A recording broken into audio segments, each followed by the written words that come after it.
Welcome back, ladies and gentlemen. Before I get started today, and I am working on a PS5, I just wanted to point out this t-shirt I'm wearing. And it says "Be kind," and on the back it says, "Everyone is fighting a battle that you know nothing about." And you know that's true. You don't know if the reason that someone is projecting a personality that doesn't click well with you is that they might be going through something really hard in their life and they're just trying to do the best that they can.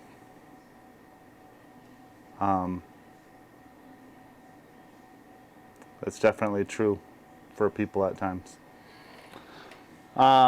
Here we have a PlayStation 5, and this repair was attempted by someone else, and they accidentally flicked off the size 201 capacitor that's right behind the HDMI port, and once they did that, they threw in the towel. And I think that that was an appropriate action on their part, because if you don't have the skills to put that back in place, then you're probably just going to make things worse if you try. Let's take a look at what's going on there.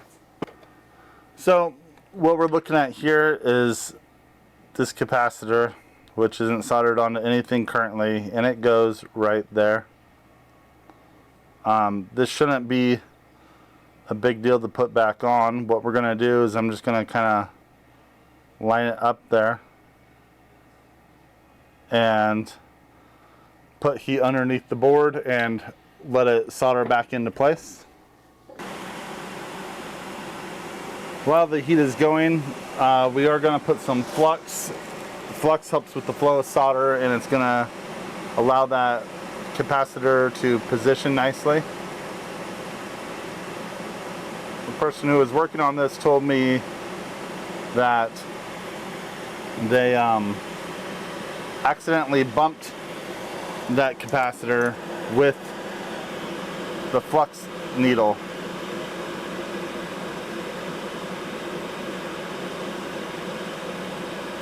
Let's get that there. Alright, that goes back nicely. Now I think that the HDMI port itself was going to be fine, so we're just going to add in some leaded solder on the anchors. Make sure that this all flows on nicely.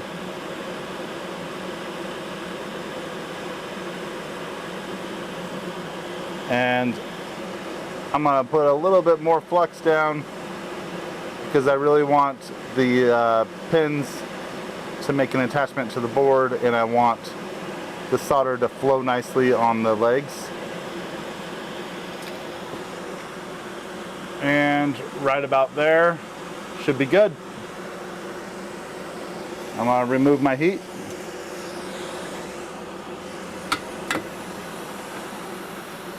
And we'll let that cool down so that we can clean it off.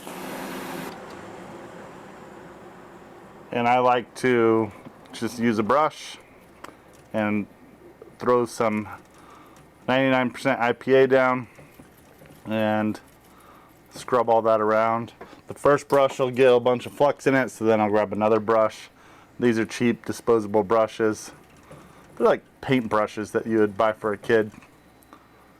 And they do a great job, and they're so cheap that you just use a few of them on each job, and it's like shop supply built into the cost of the repair. Alright, that repair looks good. I like to make sure that on the back side that the solder joints look nice.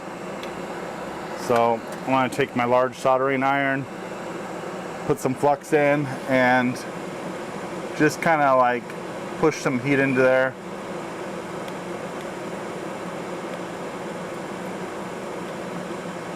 Okay.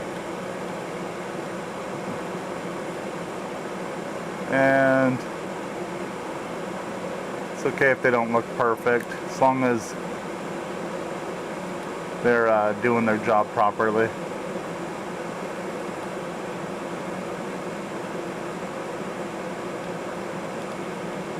What I could do is I could add some solder into that and make it look a little bit nicer.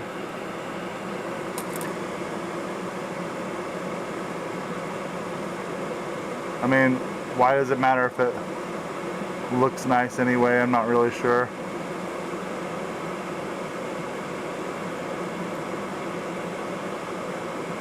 What's important to me is if the solder is flowed all the way through the board so that it holds the board on.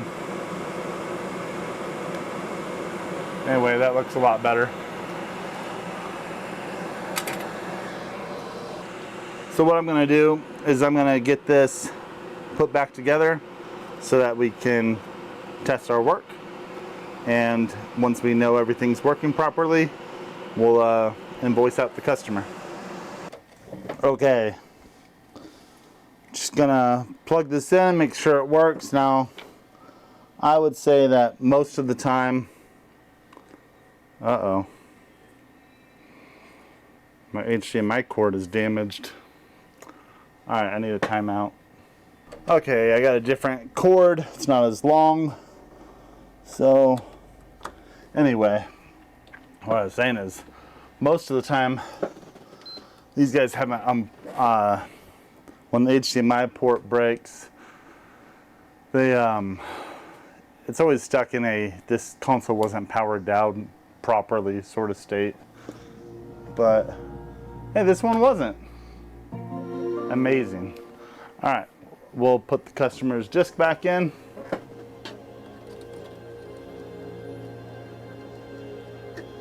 Yeah, the disk drive needs some work, but they probably don't care. Okay, that's another successful repair. Thank you for watching. Give me the thumbs up. You know, for filming it, basically, right? All right, thank you.